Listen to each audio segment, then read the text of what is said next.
Mixing with Mike, plugin of the week is the Waves Scheps Omni channel. This is a new powerhouse plugin by Andrew Scheps. And I'm always a big fan of channel strip plugins. This is channel strip plugin on steroids.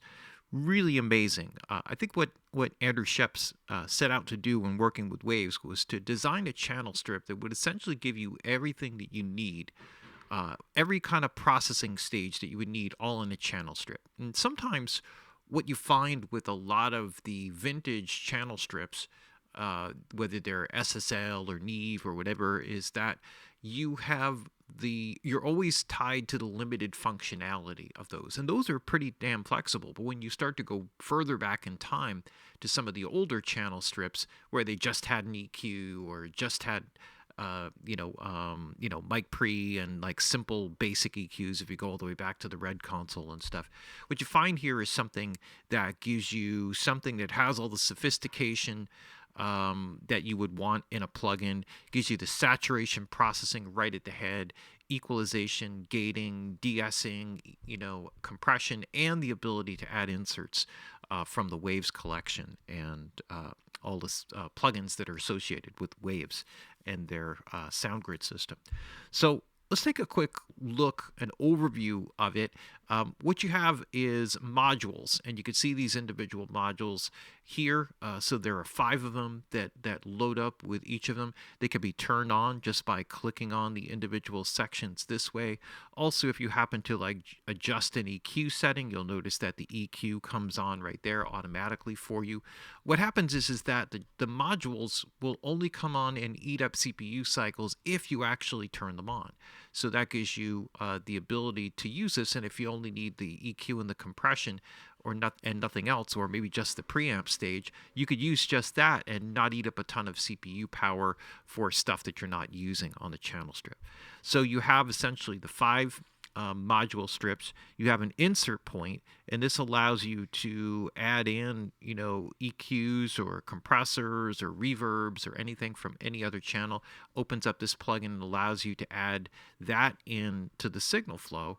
Then what you have there is the entire Waves collection as an insert point. And this is something that I've always felt like I was missing from channel strip plugins, which is that even if you had an SSL E or a G series, they had insert points, which would allow you to apply external gear. And what's really cool about this is now you can move this in and around everything. Now, this is the only one where you grab on the blank area here and it moves it around. Otherwise, you could take any of the other channel strips and kind of move them around to different locations. So maybe you want to compress before you EQ, so you can move the compression before the EQ, have the gate there.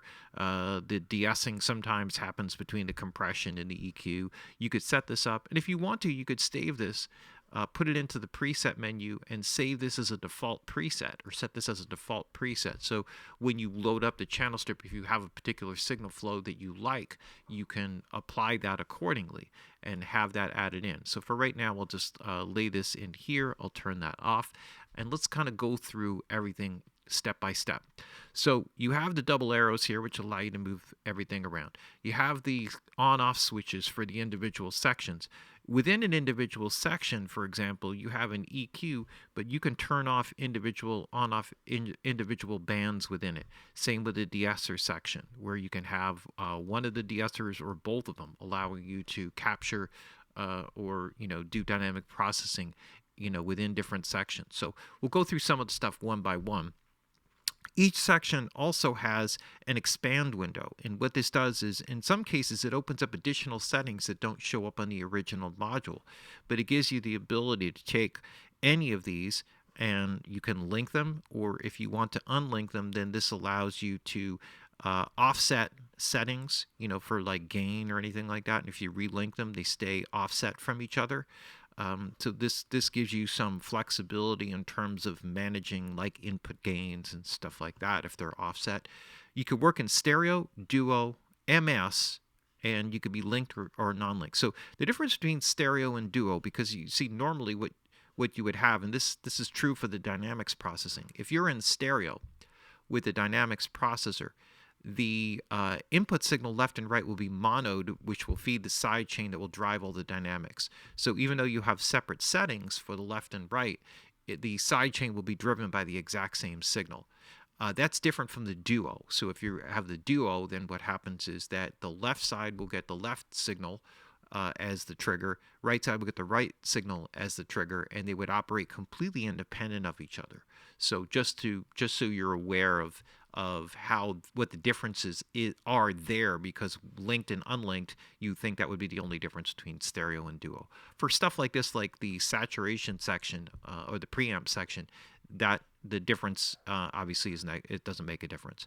MS also gives you the ability to process mid versus side signals, and again, you can link those together or unlink them together. So this gives you just a ton of flexibility. Now, when you work with modules, just one thing to know about the MS is that it will go back to stereo going into the next stage. So if you set MS on the first processing stage, it doesn't make it MS all the way through. You have to do that on a module by module basis. So when you work with this, you have a saturation control with odd, even, and odd or even harmonics. So one will be a little bit warmer, depends on the program material. The other will be a little bit edgier. That would be typical difference between odd and even harmonics. And heavy would be more clipping, like super overdriving, and then you can push this up. Now, when you drive this up, it will add some gain, but it won't be like excessive, and you'll see in some of the examples.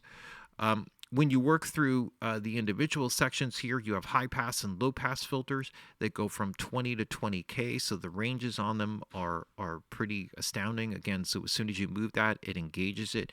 You have 6, 12, or 18 dB per octave, so you have first, second, third order filters. And then a feature here which is called thump. Thump allows you to add in low frequency bump into the audio signal. This is really great for basses and kick drums and stuff like that. So it's kind of like a little resonant filter stage that gets added in. When you work with the gate, what you have is gate or expander. The gate primarily being where you're just trying to eliminate noise. Expander is a lighter ratio, so it's more about lowering the levels of things that fall below threshold. And you have all the kind of standard settings here. So you have a threshold, the noise floor, or the floor, how far it goes down to. There's also a closed threshold, which will work relatively different, subtractive from the main threshold. So the main threshold will be the open threshold. This works great for toms, where you want the resonance of the tom not to get clipped off. So by moving the closed threshold down a little bit lower than the open threshold, you can achieve that. Otherwise, it'll work straightforward. Attack and release from 0.1 milliseconds up to 1 second, and then release up to 10 seconds. So that's pretty crazy. And then you have the sidechain capability. So you can monitor the sidechain. You could drive an external sidechain if you set it up through an external bus or from an interface input. And so so you have all of these features. You can operate the sidechain independent if you actually put the filters here. So this would be just an internal split of the original signal. You can monitor that sidechain, so you can filter down all the stuff except for what you want to trigger the signal, apply your settings accordingly, and then that just kind of works its own magic. Compressor section. The compressor section is pretty amazing. I'm just going to go to exploded view because it'll just be easier to see. You have the ability to have a VCA style, feed forward style compressor, a FET compressor, which if you're not familiar with FET is like the 1176, optical like the LA2A. So you have these. Now these aren't specific emulations, although it will give you some of the characteristic sounds. VCA is probably the most transparent and cleanest and fastest. FET is a little bit slower, gives you a little bit more of an edge, warmth kind of edge. The opto is the most smoothing overall, right? So this is really great on sustaining thing, great on vocals, great on basses and stuff like that. So you have that threshold, all your standard controls up to infinity to 1. Attack and release times gives you plenty of range there. Again, you have all the sidechain capabilities here, so you have a full boosting EQ, right? So you have a gain, right, where you could boost or subtract. You can make that a shelving EQ or a peaking EQ. You have a fixed peaking EQ right here. So you have all of that placed in. You have a high pass filter down here. and then you also have wet-dry control for this independent section, as well as a makeup gain. So you have all of this, and it's linked and duplicated all in mirror image. So as long as everything stays linked, you'll see that the settings stay kind of locked together there. Again, with each section, you have stereo, duo, or MS capability. Sidechain, if you're using the sidechain, that will engage, and you could do it externally as well. So got loads of control on that end. You have a de-esser. Now the de-esser section is a ×2, so it gives you 2 de-essers. This is really cool if you find that you want to get rid of like a harshness or a boxiness and kind of work that independent. So it gives you two stages that can be engaged independently. They all work with different filter types, just on low frequencies, 2 variations of a band reject, and then a high pass. So you could work on just high frequencies within a narrow range, within a wider range, sort of bell-shaped, or just on low frequencies. So you have those identical capabilities within each of these. Again, with at de-essers, you get super fast attack and release, and all of that, and separate output stages here for that section. So plenty of flexibility there. And then the EQ section. The EQ section is really amazing. You have 4 bands, but the 4 bands, all bands extend from 20 to 20K. So you have a full range of everything. On the high and low, you have shelving that can be either resonant or standard shelving EQ. So you have that option independently. The Q does not work with that, so it's a fixed Q. But then you have a peaking EQ, so that gives you a parametric EQ, so the Q control comes up. So you have a full sweep with both of them for 20 to 20K, which is pretty amazing. And then you have 2 mid bands, or a mid band, or what they call a tone band. The primary difference between the two of them is with the Q shape. You get a Q shape that's somewhat similar to like the Neve EQ, where you have a bell and then you have that high Q switch that gives you the narrow control. So he does this, but the one here on the upper mid is a little bit broader than the one on the tone control, which is a little bit more focused. So the sound of those are slightly different from each other on these 2 bands. You may select one over the other accordingly. Otherwise, the narrow Q or the parametric setting is identical for both. So you have full EQ section, again, stereo, duo, MS, linked or unlinked. You could just kind of go crazy here. So you have all of this, and then you have a master section. The master section allows the metering to show input, gain reduction, or output. So that'll be total gain reduction from your compressor de-esser. You can monitor just left, right, stereo, mid, side, or mono. So you can change your monitoring output options. You have input gain and output gain. If you unlink them and say offset, for example, to balance, say you have overheads that are imbalanced, you can then link them, and then the 2 sides will now be offset or remain offset. So that's a good way to balance the incoming signal coming in. So you have that on faders, and then you have the output for matching output gain. There's also a built-in brick wall limiter. So just a simple limit, pull the threshold down, and it'll give you a brick wall limiter at the output. So you could use this on the mix bus. So there's plenty of stuff here. We'll go through some individual sounds.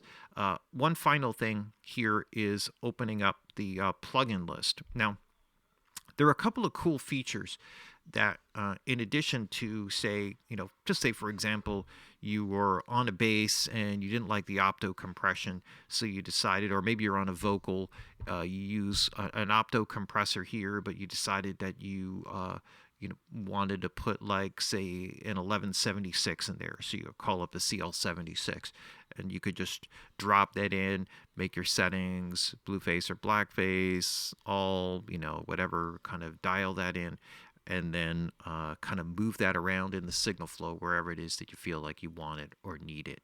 And that gets turned on and off from here. Again, just clicking on that allows you to open it up. There's also a cool thing here where you can also remove the plugin, or disable the plugin. And actually, if you right click on any blank area, you can actually disable, if you wanted to, any one of these settings. There's also an option here, which is interesting. If you have separate left and right settings, you could copy the left to right or right to left. If you accidentally leave it unlinked and then realize that it's unlinked, that just gives you a quick shortcut. So that's a right click anywhere on a blank area on the individual channel. So you can actually, if you just know you're just not going to look at the DS section for this, you could just disable it. It'll blank it out, and then that just gives you less visual stuff to look at. And maybe you could do that by default. Store that as a default preset, and then that's the setup that'll load up. And then when you need it, you just go in, right click, and re-enable that section, and you're good to go. So on top of all of this, you got the A/B section and a focus mode. So when you load up presets with the focus, it will kind of highlight different knobs that help you to kind of show what are the most important features with the individual presets. So there's just loads and loads and loads and loads and loads and loads and loads of stuff here. So let's go over a few things, and we'll go over some features. So let's start just by having a listen here. What I did here was I kind of put together a quick mix, just simple bass drums, guitar, vocals, and what I'll do is I'll just kind of A/B it in and out, and you'll get an idea of what this is all about. Every time I stand next to you, oh, I begin to tremble and shake.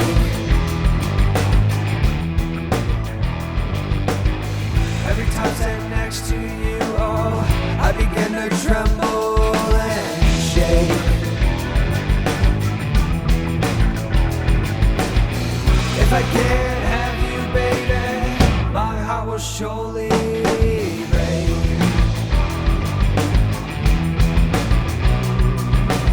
I see you walking down the street, oh, short skirt and nothing but bare knees.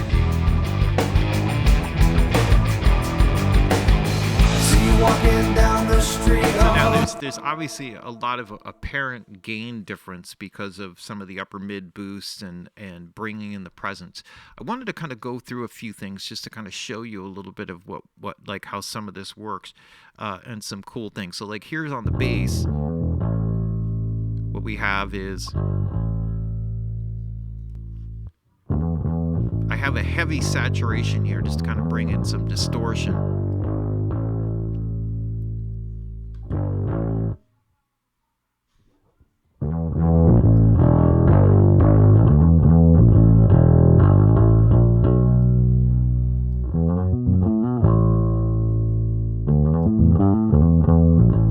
Some warmer sound, a little edgier, more solid state components, and then the heavy, more of a saturation kind of thing. This is also kind of cool here, just with the thump. Gives you a little bit of a bump on the low end. If it was up to me, girl,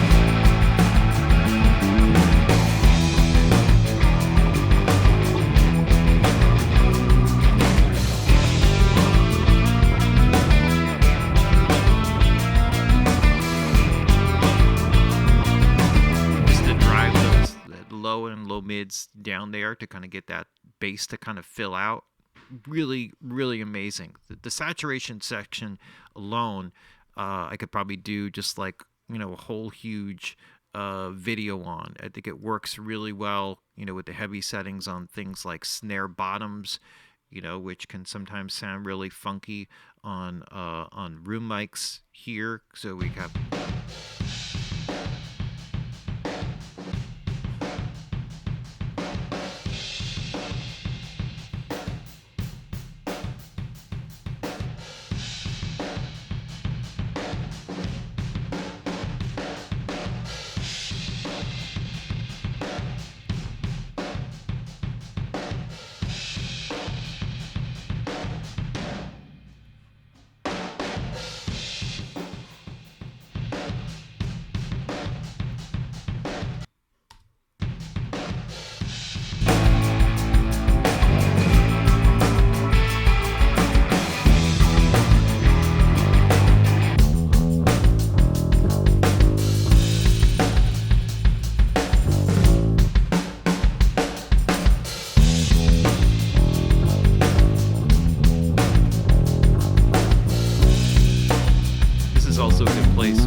selector on where you can put the phone in.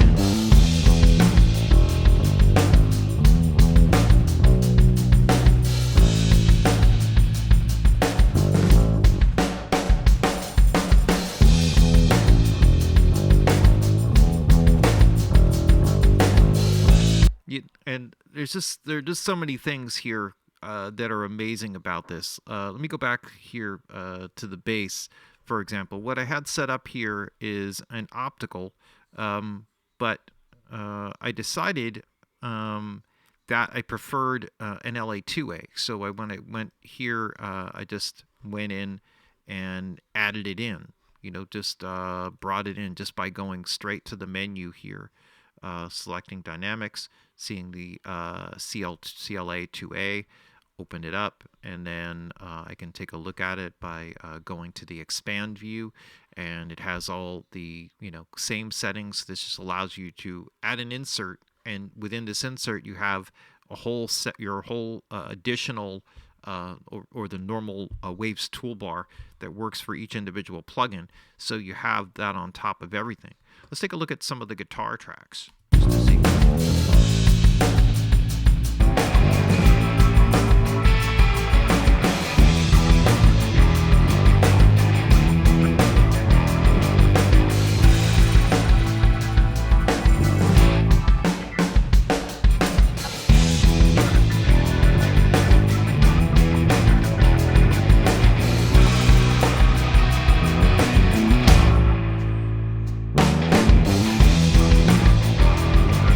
What I'm going to do here, because all of the settings here are identical, I'm going to create a group, and I'm going to make the attributes lock all of those individual settings together. I'm just going to select all of these so that they're all identical, and just so that when I adjust one, so you understand it's adjusting all of them here. Oops. I'm not sure how that ended up there, but let me just kind of move that back to it. So just so you can see here.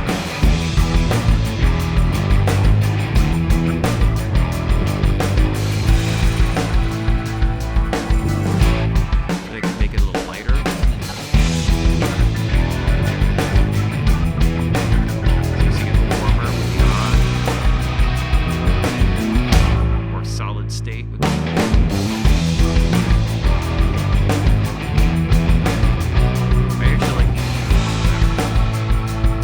EQ section is really powerful for this, though.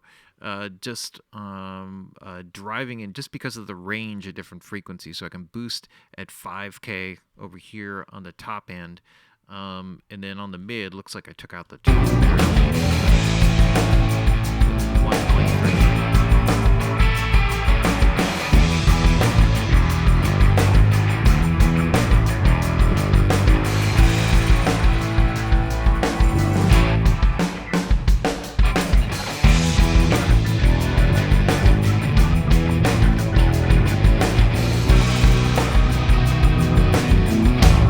So I used this actually, originally I started with this to drive in the low end.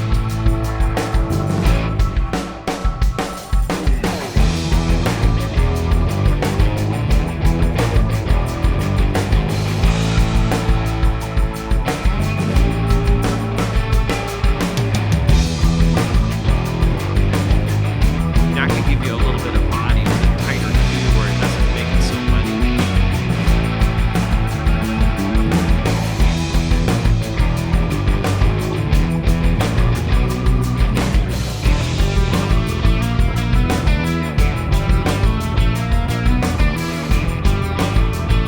Right, and then here I have the low end boost with the peak. The resonance EQ is really powerful for this type of stuff too.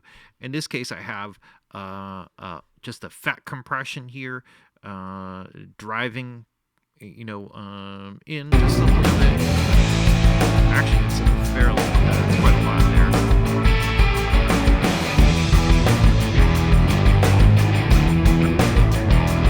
I can also take the output section back up here.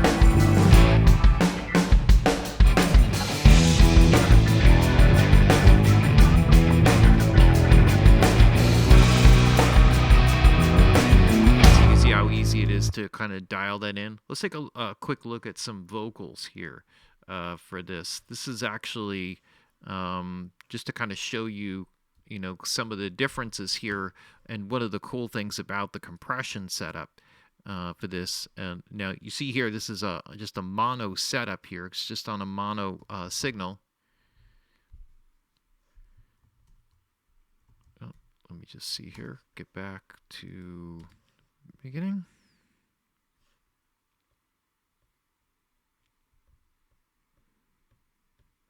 Oh, I know what happens.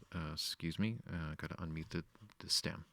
Every time standing next to you, oh, I begin to tremble and shake. So going here with like an infinity to 1, fast attack here, like somewhere around like a millisecond, and a fast release. I can get somewhat of 1176 kind of vibe there on in the in the all buttons mode. That's not what this is emulating, just to be clear, but just to give. Every time standing next to you, oh, I begin to tremble and shake. Every time standing next to you, oh, I begin to tremble and shake. Kind of really pull that together. If I felt like this was if I can't have you, baby, being affected, by low end or anything, I could just break. simply just kind of bring that in and filter off lower frequencies, let more of the upper mids see you kind of walking drive down the street, oh, compression. short skirt and nothing but bare knees. What's cool is that if you switch to the different types, you can hear the different tonal I characteristics. see you walking down the street, oh, short skirt and nothing but bare knees. Obviously, with the infinity to 1 here, this is going to be. If it was up to me, girl, I'd take you home, we never sleep. Let's kind of slow this down here. Every time standing next to you, oh, I begin to tremble and shake. You can start to hear a little bit of the difference in the tonal character. Every time standing next to you, oh, I begin to tremble and shake. Right, so you get a little cleaner, kind of a little bit more distorted. If I can't have you, baby, my heart will surely break. And smooth. So let's go back here to. I see you walking down the street, oh, short skirt and nothing but bare knees. I see you walking down the street, oh, short skirt and nothing but bare knees. And if you want to bring like a little bit of air back into this, we can just drop this down. Maybe just throw in.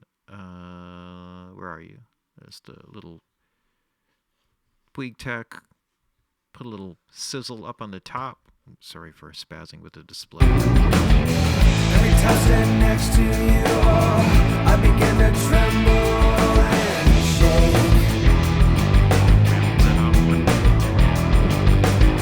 Every time standing next to you, oh, I begin to tremble and shake. Nice smooth air that you have to hold that. If I can't have you, baby, my heart will surely break.